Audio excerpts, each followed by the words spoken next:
નમસ્તે વિદ્યાર્થી મિત્રો. ગઈકાલે આપણે નામાના મૂળ તત્વો વિશે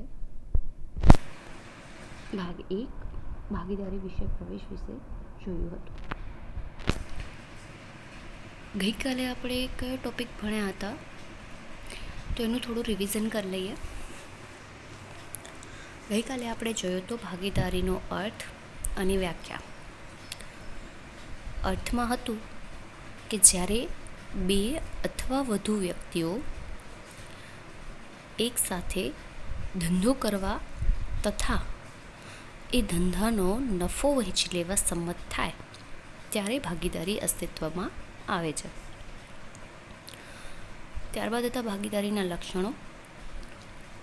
સૌથી પહેલું લક્ષણ હતું કરારથી અસ્તિત્વમાં આવે છે. ત્યારબાદ કાયદેસરનો ધંધો છે. એકબીજાના એજન્ટ તરીકે દરેક ભાગીદાર કામ કરે છે. સભ્યની સંખ્યા મર્યાદિત હોય છે. જવાબદારી અમર્યાદિત હોય છે. પેઢીની માલિકી અને સંચાલન જે ભાગીદારને આપવામાં આવ્યું હોય છે એ કરે છે અથવા તો દરેક ભાગીદાર સાથે મળીને કરે છે. અને ચલે છે નફાનો હેતુ. કાલે મેં કહ્યું હતું કે આપણે આગળ ભાગીદારી કરારનામા વિશે શીખીશું અથવા તો ભાગીદારી ખતપત્ર. એનો અર્થ શું થાય છે પહેલાં તો વાંચવું તો ભાગીદારીના કાયદાની જોગવાઈમાંની મર્યાદામાં રહીને ભાગીદારો કરાર કરે છે. ભાગીદારી શરૂ કરતી વખતે ભાગીદારોને સર્વસંમત હોય એ પ્રકારનું ભાગીદારી કરારનામું તૈયાર કરવામાં આવે છે. ભાગીદારીનો કરાર લેખિત કે મૌખિક હોઈ શકે છે. ભાગીદારી અંગેના લેખિત કરારને ભાગીદારી કરારનામું કહેવાય છે. મેં તમને કાલે કીધું હતું કે ભાગીદારી કાયદો જે છે એટલે કે જેવી રીતના કંપની ધારો છે એવી રીતના ભાગીદારીનો પણ કાયદો આપણા બંધારણમાં છે. તો એ ભાગીદારી કરારની અંદર ભાગીદારી કાયદાની અંદર અનેક જોગવાઈઓ આપેલી છે ભાગીદારો માટેની. તો એ જોગવાઈઓની મર્યાદામાં રહીને દરેક ભાગીદાર કરાર કરે છે એટલે કે એગ્રીમેન્ટ કરે છે. તો જ્યારે ભાગીદારી શરૂ કરવામાં આવે છે ત્યારે દરેક ભાગીદાર આવો કરાર કરે છે અને એ પણ બધાની સંમતિથી. તો આવો એક કરારનામું તૈયાર થાય છે અથવા તો એગ્રીમેન્ટ તૈયાર થાય છે. અને આવો જ્યારે કરાર લેખિત કરવામાં આવે છે તો એ લેખિત કરારને ભાગીદારી કરારનામું કહેવાય છે. એના પછી આગળ કહીએ તો ભાગીદારી કરારનામું એ ભાગીદારી પેઢીનું વહીવટી બંધારણ છે. આ ખાસ ધ્યાન રાખવું કારણ કે આ MCQમાં અથવા તો એક માર્ક્સમાં પૂછી શકે છે કે ભાગીદારી કરારનામું એ ભાગીદારી પેઢીનું વહીવટી બંધારણ છે. ભાગીદારી કરારનામું એક્ઝામ્પલ આપણે જોઈ શકીએ છીએ. અહીંયા આવી રીતના હોઈ શકે છે. 100 રૂપિયાના સ્ટેમ્પ પેપર પર છે. ઇંગ્લિશમાં એને પાર્ટનરશિપ ડીડ કહેવામાં આવે છે. તો એની અંદર કઈ કઈ બાબતો દર્શાવવામાં આવે છે એ આગળ બતાવેલું છે. આ એક એક્ઝામ્પલ છે કે આવી રીતના બતાવવામાં આવે છે. એમાં પાર્ટનરનું નામ હોય છે એટલે કે ભાગીદારનું નામ. પહેલાં તો ભાગીદારી ક્યારથી અસ્તિત્વમાં આવી, ડેટ, મંથ, યર એમાં હાઇલાઇટ કરેલું પણ છે. ફર્સ્ટ પાર્ટનર્સ નેમ એટલે કે પહેલાં ભાગીદારનું નામ. સન ડોટર ઓફ એટલે કે કોના સુપુત્ર અથવા તો સુપુત્રી છે. અને મિસ્ટર ફાધર્સ નેમ. તો આવી રીતના આગળ બધી ડિટેલ આપવામાં આવે છે. પહેલા ભાગીદાર, બીજા ભાગીદાર, ત્રીજા ભાગીદાર, જેટલા પણ ભાગીદારો હોય દરેક ભાગીદારની આવી રીતના બતાવવામાં આવે છે વિગતો. એના સિવાય એક આપણે એક્ઝામ્પલ મળેલું પણ છે. અહીંયા લખેલું છે. ખરેખર જે એક્ઝામ્પલ હોય છે એ આવું પણ હોય છે. એની અંદર આટલી બાબતો દર્શાવવામાં આવે છે. સૌથી પહેલાં તો ભાગીદાર વિશેની વિગતો દર્શાવવામાં આવે છે. તો અહીં 2 ભાગીદારો છે. તો એ બંને ભાગીદારોના પહેલાં તો નામ દર્શાવવામાં આવેલા છે. ત્યારબાદ નેમ ઓફ પાર્ટનરશિપ ફર્મ એટલે કે ભાગીદારી પેઢીનું નામ શું છે. પછી નેચર ઓફ બિઝનેસ આપેલો છે એટલે કે ભાગીદારીનો પ્રકાર કેવો છે. પછી ડ્યુરેશન એટલે કે ભાગીદારી કેટલા સમય માટે અસ્તિત્વમાં આવેલી છે, ફાઇનાન્શિયલ યર એટલે કયું વર્ષ છે, પાર્ટનરશિપ કેપિટલ એટલે કે મૂડી ભાગીદારોની કેટલી રહેશે, પ્રોફિટ એન્ડ લોસ શેરિંગ એટલે કે જે નફો અથવા તો નુકસાન છે એ કેવી રીતના વહેંચશે, એ બધું આગળ દર્શાવેલું છે. એ તમને હું આગળ એક્સપ્લેન કરીશ. આ એક એક્ઝામ્પલ છે કે ભાગીદારી કરારનામું આવું પણ હોય છે. તો હવે જોઈએ કે કરારનામાની અંદર અથવા તો ખતપત્રની અંદર સામાન્ય રીતે કઈ કઈ બાબતોનો સમાવેશ કરી શકાય. ટોટલ 14 બાબતો છે કે જેનો સમાવેશ સામાન્ય રીતે કરી શકાય, અને એના સિવાય પણ કોઈ ભાગીદારને કંઈ યાદ આવતું હોય તો એ પણ એની અંદર સમાવેશ કરી શકાય છે.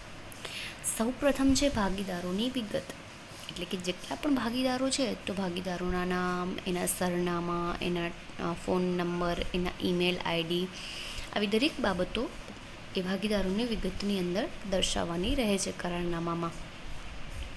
ત્યારબાદ છે પેઢીની વિગતો, એટલે કે જે પેઢી તમે ખોલવા જઈ રહ્યા છો, ભાગીદારી પેઢી, એ પેઢીની વિગતો દર્શાવવામાં આવે છે.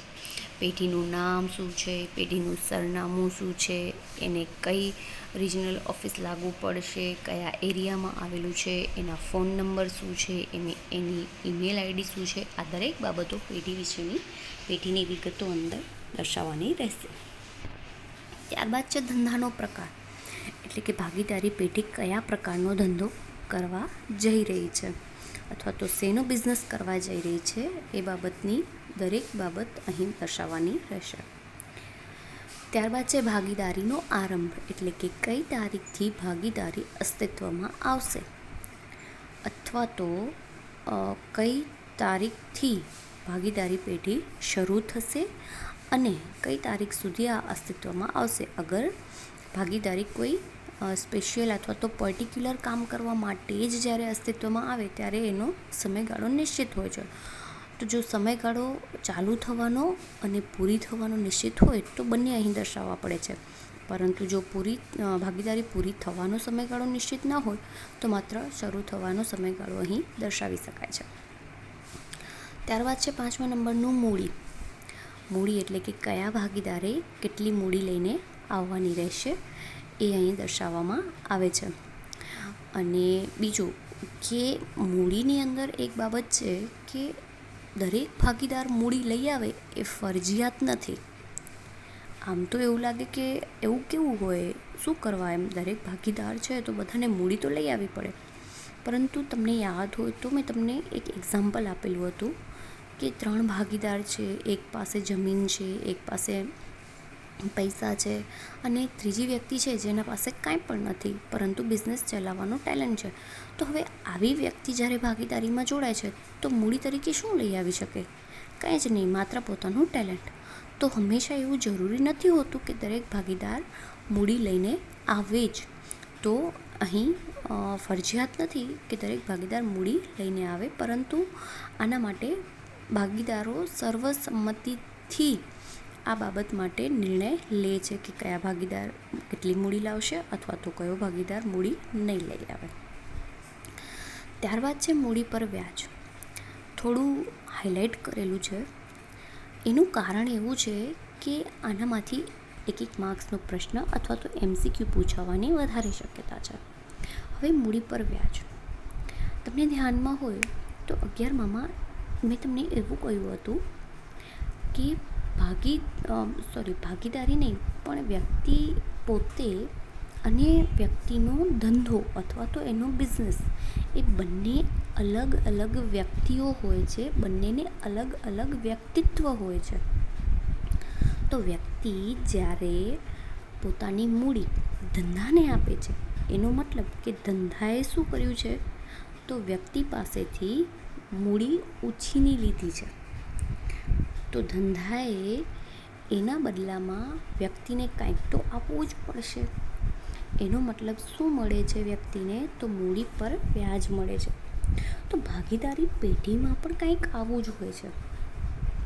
ભાગીદારી પેઢીને અને વ્યક્તિને પણ આવો જ સંબંધ હોય છે. ભાગીદારને અને ભાગીદાર પેઢી વચ્ચે આવો જ સંબંધ હોય છે. ભાગીદારી પેઢીનું પોતાનું અલગ અસ્તિત્વ છે અને ભાગીદારોનું પણ અલગ અસ્તિત્વ છે.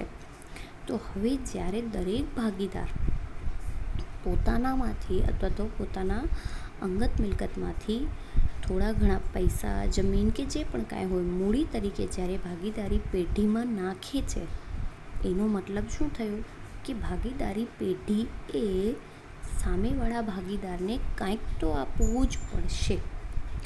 તો જ્યારે કોઈ વ્યક્તિ હોય છે એટલે કે ભાગીદારી પેઢીને મૂડી આપે છે, ત્યારે ભાગીદારી પેઢી એ સામેવાળા ભાગીદારને મૂડી પર વ્યાજ ચૂકવવું પડે છે.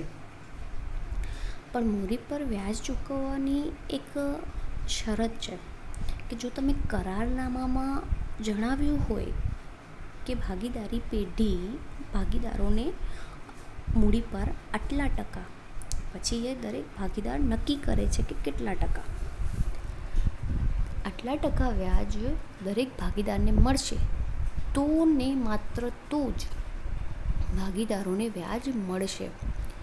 પરંતુ જો કરારનામાની અંદર મૂડીના વ્યાજ માટે કોઈ પણ પ્રકારની ડિટેલ લખવાની ભૂલાઈ ગઈ છે, ભાગીદારો લખવાનું ભૂલી ગયા, એને યાદ ના આવ્યું કે કાંઈ પણ છે કે કોઈ પણ કારણસર જ્યારે ભાગીદારી કરારનામાની અંદર મૂડી પર કોઈ પણ પ્રકારના વ્યાજનું ઉલ્લેખ ના હોય, તો ભાગીદારી પેઢી ક્યારેય પણ ભાગીદારોને મૂડી પર વ્યાજ ચૂકવશે નહીં.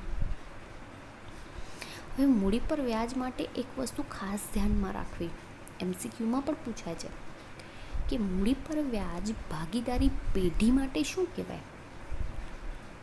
ભાગીદારી પેઢીએ સામેવાળી વ્યક્તિ પાસેથી પૈસા ઉછીના લીધા છે, તો એ વ્યાજ ચૂકવશે. વ્યાજ ચૂકવશે એટલે એના માટે એ વસ્તુ શું કહેવાશે? ખર્ચ કહેવાશે. તો આ વસ્તુ ખાસ ધ્યાનમાં રાખવી. બે રીતે પ્રશ્ન પૂછી શકાય છે કે મૂડી પર વ્યાજ ભાગીદારી પેઢી માટે શું છે?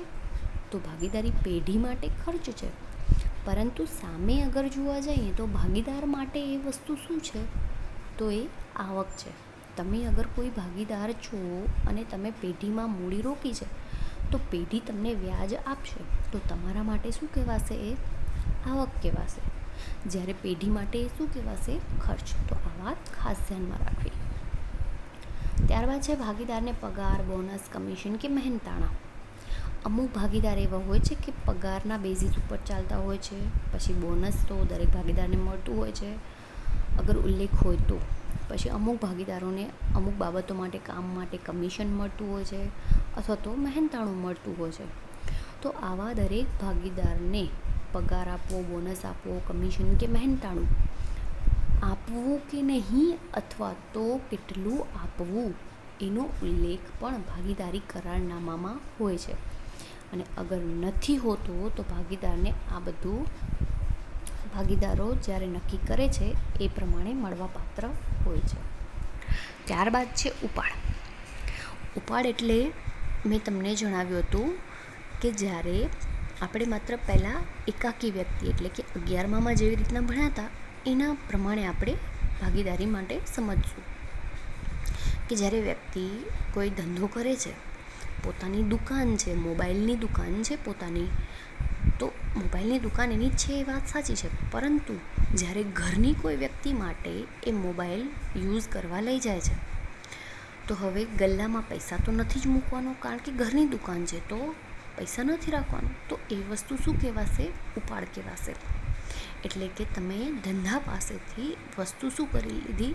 ઉછીની લીધી, તો એને કહેવાશે ઉપાડ. એટલે કે શોર્ટમાં અને થોડુંક પ્રોફેશનલી કહું તો જ્યારે ધંધામાંથી કોઈપણ વસ્તુનો અંગત ઉપયોગ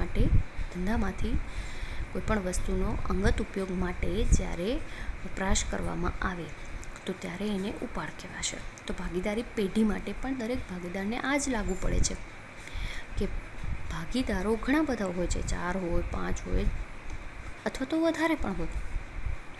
તો દરેક ભાગીદાર અગર પેઢીમાંથી ઉપાડ કરી જશે તો શું? તો પછી ભાગીદારી પેઢીની અંદર શું બચશે? તો આવી જ રીતના ઉપાડ માટે પણ ભાગીદારી કરારનામાની અંદર ઉલ્લેખ કરવામાં આવે છે કે એક ભાગીદાર છે એ મેક્સિમમ અથવા તો વધુમાં વધુ કેટલા રૂપિયાનો અથવા તો કેટલા રૂપિયાની વસ્તુનો ઉપાડ કરી શકશે.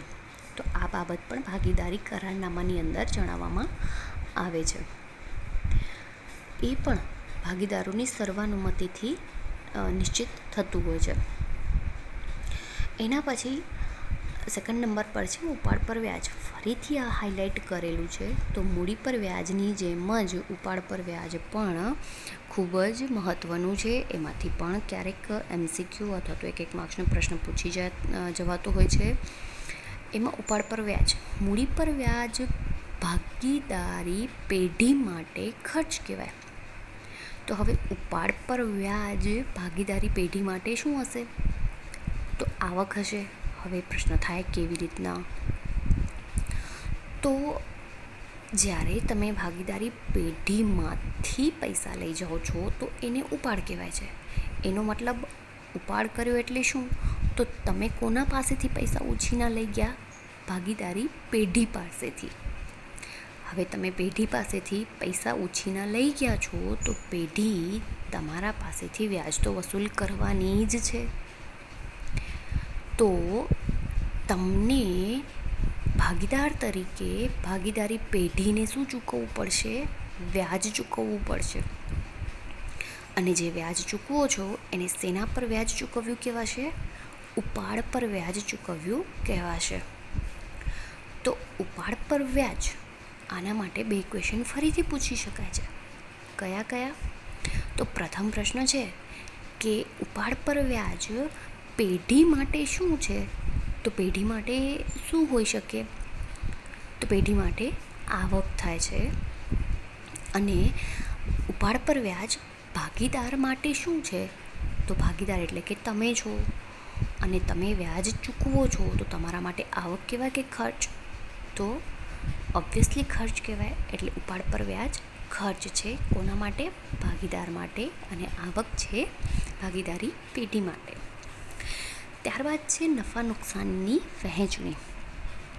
નફા નુકસાનની વહેંચણી બહુ ઇમ્પોર્ટન્ટ છે, કારણ કે અહીં દરેક ભાગીદાર કેટલો નફો લઈ જશે અને કેટલું નુકસાન લઈ જશે એની અહીં વિગતો આપવામાં આવે છે. અને આ બહુ જ જરૂરી બાબત હોય છે. નહીંતર અગર આપણે 4 જણ પાર્ટનરશિપ કરતા હોઈએ તો હું એમ કહું કે હું બધો નફો લઈ જાઉં અને ખોટ તમે લઈ જાઓ તો એ તો ના ચાલે. એટલે ખરેખર નફા નુકસાનની વહેંચણી જે છે એ સૌથી ઇમ્પોર્ટન્ટ હોય છે કરારનામાની અંદર. એની વિગતો દર્શાવવી ખાસ હોય છે. સામાન્ય રીતે દરેક ભાગીદાર બેસી અને સર્વાનુમતિથી નક્કી કરતા હોય છે કે કયો ભાગીદાર કેટલા પ્રમાણમાં નફો કે નુકસાન લઈ જશે. અને અગર આવું કરતાં ભૂલાઈ ગયું છે, જનરલી ક્યારેય ન ભૂલાય આ બાબત, પરંતુ ભૂલાઈ ગયું છે તો શું? હવે કરારનામાની અંદર તો બતાવ્યું નથી કે નફો કે નુકસાન કેટલા પ્રમાણમાં વહેંચવું, કે કોણ કેટલો નફો લઈ જશે, કે કોણ કેટલું નુકસાન ભોગવશે. તો શું કરવાનું? તો દરેક ભાગીદારને ફરજિયાત સરખા હિસ્સે નફો ને નુકસાન મળે છે. 2 ભાગીદાર હોય તો અડધો નફો એક ભાગીદારનો અને અડધો નફો બી ભાગીદારનો. અને નુકસાન પણ એવી જ રીતના 3 ભાગીદારો હોય તો બધાને સરખા હિસ્સે વહેંચણી થશે નફા અને નુકસાનની. ત્યારબાદ છે ભાગીદારે પેઢીને આપેલ લોન પર વ્યાજ. આ પણ ફરીથી હાઇલાઇટ કરેલું છે. વ્યાજ 3 છે: મૂડી પર વ્યાજ, ઉપાડ પર વ્યાજ અને હવે છે લોન પર વ્યાજ. લોન પણ કઈ લોન છે? તો ભાગીદાર એટલે કે તમે અગર ભાગીદાર છો તો તમે પેઢીને જ્યારે લોન આપો છો, મૂડી તરીકે નહીં પરંતુ થોડા સમય માટે પેઢીને પૈસાની જરૂર હોય તો તમે એને જ્યારે લોન આપો છો તો એ લોન પર વ્યાજનું શું? તો લોન પર વ્યાજ માટે એક ઉલ્લેખ એમાં એવો છે કે જો કરાર કરેલો હોય, કરારની અંદર આપેલું હોય તો દરેક ભાગીદારની સર્વાનુમતિથી ભાગીદારી પેઢી તમને લોન પર એટલા ટકા વ્યાજ આપશે જેટલું ભાગીદારો નક્કી કરશે. પરંતુ જો કોઈ પણ પ્રકારનો ઉલ્લેખ આપેલો નથી કરારનામામાં કે તમે પેઢીને જે લોન આપી છે એના ઉપર કેટલા ટકા વ્યાજ મળશે, તો માત્ર 6% વ્યાજ તમને મળવાપાત્ર થશે. ખાસ ધ્યાન રાખજો કે ભાગીદારે પેઢીને આપેલી લોન પર વ્યાજ જો ભાગીદારો નક્કી કરે તો એટલા ટકા, અને જો નક્કી ન કર્યું હોય તો માત્ર 6% વ્યાજ મળવાપાત્ર છે. ત્યારબાદ છે પાઘડી. પાઘડી એટલે કે કોઈ પણ જ્યારે બિઝનેસ હોય છે એનું આપણે આગળ એક ચેપ્ટર આવશે, ચેપ્ટર નંબર 3, તો એનામાં આપણે આગળ વધારે ડિટેલમાં સમજીશું. પરંતુ પાઘડી જે છે એને ગણવી પડતી હોય છે, એની અલગ અલગ રીતો હોય છે પાઘડી ગણવાની. તો કઈ મેથડથી અથવા તો કઈ રીતથી તમે પાઘડી ગણશો અને એની જરૂરિયાતો ક્યારે ક્યારે ઊભી થાય છે એ પણ તમને આગળ ભણવામાં આવશે. તો કઈ રીતથી પાઘડી ગણવાની છે અને કયા કયા સંજોગોમાં પાઘડી ગણવાની થશે એ બધી બાબતો અહીં દર્શાવવામાં આવતી હોય છે. ત્યારબાદ છે પ્રવેશ અને નિવૃત્તિ. પ્રવેશ એટલે કે ભાગીદારી પેઢી છે લાંબા ગાળા માટે ચાલવાની હોય તો ઘણા ભાગીદારો એવા હોય છે કે નવા જોડાય છે તો એને ભાગીદારનો પ્રવેશ કહેવાય છે, અને ઘણા ભાગીદારો એવા હોય છે કે જે પેઢી છોડીને ચાલ્યા જાય છે અથવા તો મૃત્યુ પામે છે, તો આ એને એવું કહેવાશે કે ભાગીદારની નિવૃત્તિ થઈ. તો પ્રવેશ અને નિવૃત્તિના સંજોગો કયા કયા છે, કયા કયા રહેશે, એના નિયમો શું છે, કેવી રીતના પ્રવેશ કરી શકશે, કઈ રીતના નિવૃત્તિ થઈ શકશે, આ બધી બાબતો અહીં દર્શાવવામાં આવતી હોય છે. અને છેલ્લે છે પેઢીનું વિસર્જન, એટલે કે ભાગીદારી પેઢી કયા સંજોગોની અંદર એને બંધ કરવામાં આવશે અને એની હિસાબી અસરો એટલે કે એના જે અકાઉન્ટ્સ છે એ કેવી રીતના બંધ કરવામાં આવશે. ત્યારબાદ ભાગીદારી કરારનામું જો ન હોય તો હિસાબોને કઈ કઈ અસરો થાય છે. અગર આમ જનરલી તો બનાવતા હોય છે અને હિતાવહ પણ છે, પરંતુ ઘણી ભાગીદારી પેઢીની અંદર કરારનામું નથી હોતું. જો નથી હોતું તો ફરજિયાતપણે કયા કયા નિયમો પેઢીને લાગુ પડે છે. તો પહેલો નિયમ છે કે પેઢીના દરેક ભાગીદારે પેઢીમાં લાવવાની મૂડી પરસ્પર સમજૂતીથી નક્કી થાય છે, અને દરેક ભાગીદારે મૂડી લાવવી ફરજિયાત નથી. એટલે કે દરેક ભાગીદાર મૂડી લાવશે નહીં, અને અગર લાવવાની છે તો ભાગીદારો સર્વાનુમતિથી નક્કી કરશે, જે આપણે આગળ જોઈ ગયા. સેકન્ડ નંબરનું છે ભાગીદારને મૂડી પર વ્યાજ આપી શકાય નહીં. એટલે કે ભાગીદારોને મૂડી ઉપર વ્યાજ આપી શકાશે નહીં. ક્યારે? તો કરારનામામાં અથવા જોગવાઈ ના હોય અથવા તો કરારનામું બનાવેલું હોય નહીં. તો ભાગીદાર કહેશે કે ભાઈ હવે તો મેં તમને મૂડી આપી તો મને મૂડી પર વ્યાજ જોઈએ, તો ક્યારે પણ વ્યાજ મળશે નહીં, કારણ કે કરારનામું બનાવેલું જ નથી. ત્રીજા નંબરનું છે ભાગીદારો વચ્ચે નફા નુકસાનની વહેંચણી સરખા હિસ્સે ફરજિયાતપણે થશે. કોઈ પણ ભાગીદાર એવું નહીં કહી શકે કે મને વધારે નફો જોઈએ અથવા તો ઓછું નુકસાન હું ભોગવીશ, તો એવું કંઈ થશે નહીં. ચોથા નંબરનું છે ભાગીદારે પેઢીમાંથી કરેલ ઉપાડ પર વ્યાજ વસૂલ કરાય નહીં. એટલે કે તમને અગર મૂડી પર વ્યાજ નહીં મળે તો પેઢી પણ તમારા પાસેથી વ્યાજ વસૂલ કરી શકશે નહીં. શેના ઉપર? તો ઉપાડ પર. ત્યારબાદ છે પાંચમા નંબરનું, ભાગીદારને પગાર, બોનસ, કમિશન કે મહેનતાણું પણ આપી શકાશે નહીં. ભાગીદાર કોઈ પણ આવી બાબતનો હકદાર નથી. પગાર મેળવવા, બોનસ મેળવવા, કમિશન મેળવવા, માત્ર ને માત્ર નફો મળશે એને.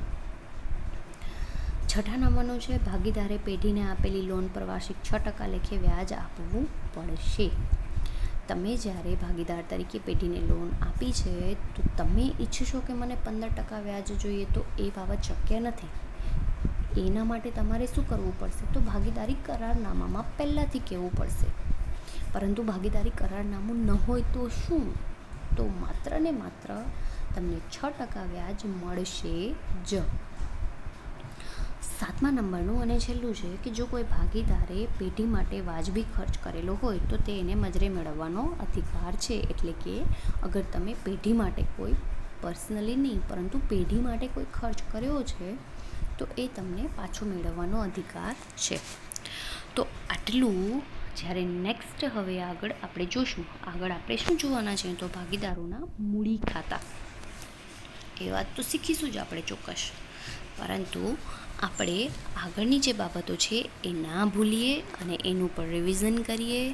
આવતીકાલે આપણે ફરીથી મળીશું. આવજો.